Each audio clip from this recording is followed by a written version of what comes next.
Hey everyone, welcome to the Autoimmune Dietitian YouTube channel. My name is Annie. I'm a registered dietitian and I work with people struggling with autoimmune diseases.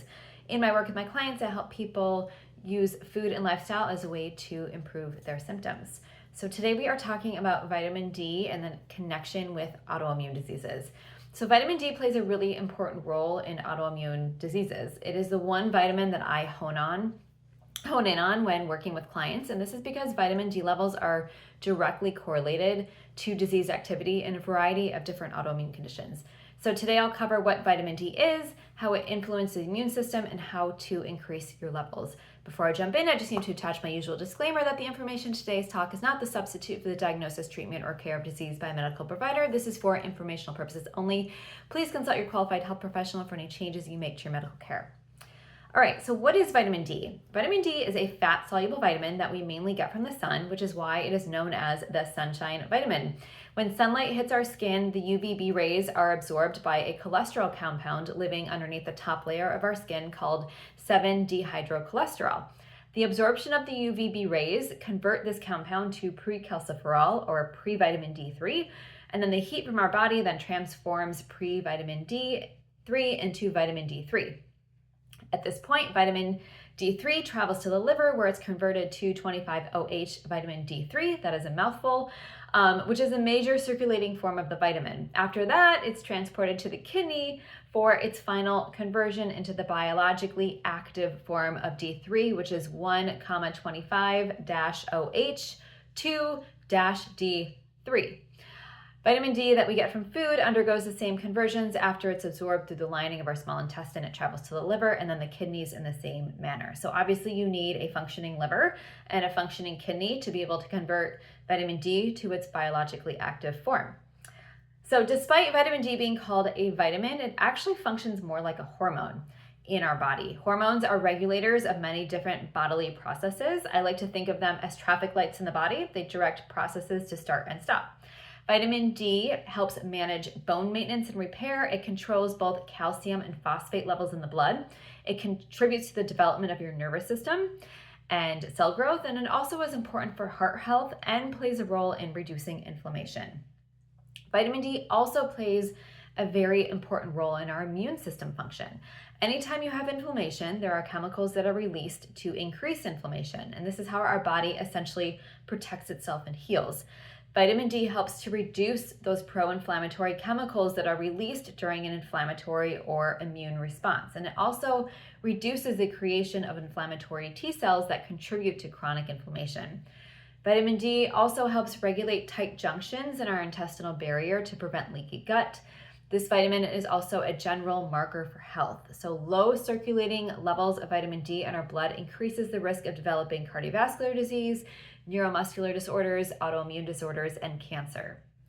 So how do vitamin D levels influence autoimmune diseases? Well, the role of vitamin D in our immune system is really important to keep in mind when we're thinking about autoimmune diseases. In fact, several research studies on different autoimmune diseases show a connection between vitamin D status and disease onset and progression. So I'm going to quickly go through a summary of some specific autoimmune diseases and the impact of vitamin D.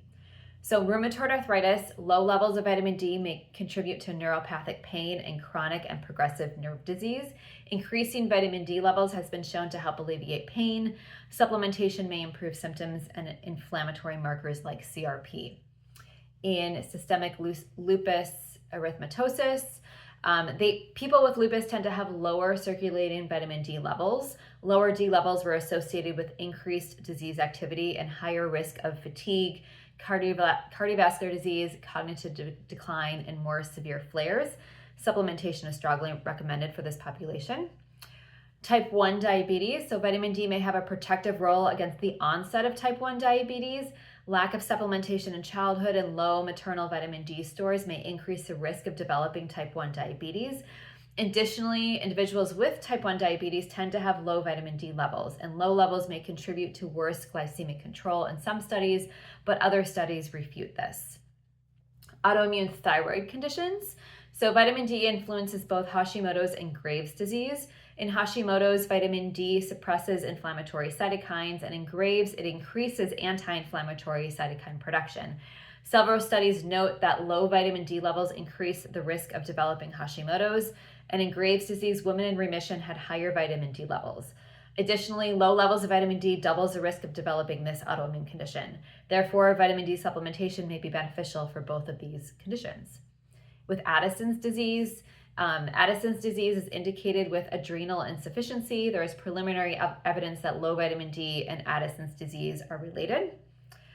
And then lastly, multiple sclerosis. So multiple sclerosis is also impacted by vitamin D levels. The prevalence of this disease increases as latitude increases, suggesting that sunshine exposure and vitamin D levels are associated with increased risk of developing MS. Again, this is just a correlation, not a causation totally, because these types of studies look for kind of comparisons.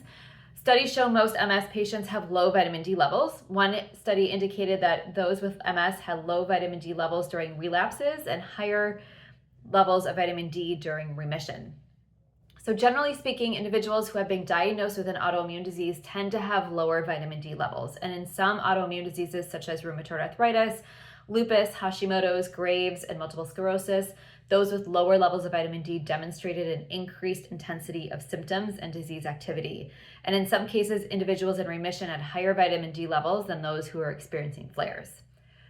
So what can you do to raise your vitamin D levels? Well, the first step is making sure that your vitamin D levels are optimal. And the only way to do that is to get them checked. Since vitamin D is not routinely checked by doctors, you have to ask your levels you have to ask for your levels to be drawn the next time you do lab work. I am a proponent of getting your vitamin and minerals through food or the environment, and while the recommended daily amount of vitamin D for 19 to 70-year-olds is 600 IUs and 800 IUs for over 70 years of age, there are only a handful of foods that are rich in vitamin D, including cod liver oil, rainbow trout, sockeye salmon, fortified milk. So one of the best sources of vitamin D is sunlight. However, the recommendation for sunlight is really not straightforward. The amount of UV exposure needed to activate vitamin D in our skin depends on the season, where you live, the amount of pollution in the air, how dark your skin color is, and time of day. So some experts recommend somewhere between 5 to 30 minutes of sunlight twice a week on our face, arms, legs, and back between the hours of 10 a.m. and 3 p.m. However, this is without sunscreen, which can increase our risk of developing skin cancer. So you want to speak to your healthcare professional or dermatologist about your risks and personal sunlight exposure recommendations. If you prefer to avoid the sun, like myself, and struggle to consistently consume vitamin D rich foods, I don't eat a lot of vitamin D rich foods, supplementation may be your best option. So again, very important to speak with your qualified health professional about the appropriate supplementation dosage and schedule. Vitamin D is a fat-soluble vitamin, meaning that it stores readily in your body, and taking too much vitamin D increases your risk of developing hypercalcemia, which is a condition that can weaken your bones. It can create kidney stones. It can interfere with your cardiovascular and nervous systems. So that being said, appropriate vitamin D supplementation can safely increase your circulating vitamin D to optimal levels. So when looking at supplements, you'll see both D2 and D3 available. At low to regular doses, there's really no difference between D2 and D3. D2 comes from plants, D3 comes from animals.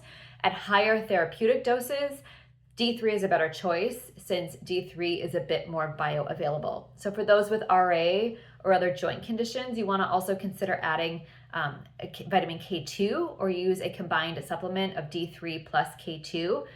K2, otherwise also known as MK7, is another fat-soluble vitamin that has been shown to reduce inflammatory markers. However, it does need to be further studied. Vitamin K also does help increase the absorption of vitamin D into your bones. So again, it's something to consider. So vitamin D is an incredibly important vitamin when it comes to autoimmune conditions. If you need more help getting more vitamin D or learning more about vitamin D, or adjusting your diet or lifestyle to improve your micronutrients, I would love to chat with you. I offer free 15-minute discovery calls to learn about your goals and to see if we would be a good fit together, working together. So if you go to my YouTube profile, there'll be a link to book a free discovery call. If you can't find it there, you can find it on my website, AnnieRubin.com. Also on the website, I've got a very extensive blog. I have lots of resources to support you. There's a little bit more about myself.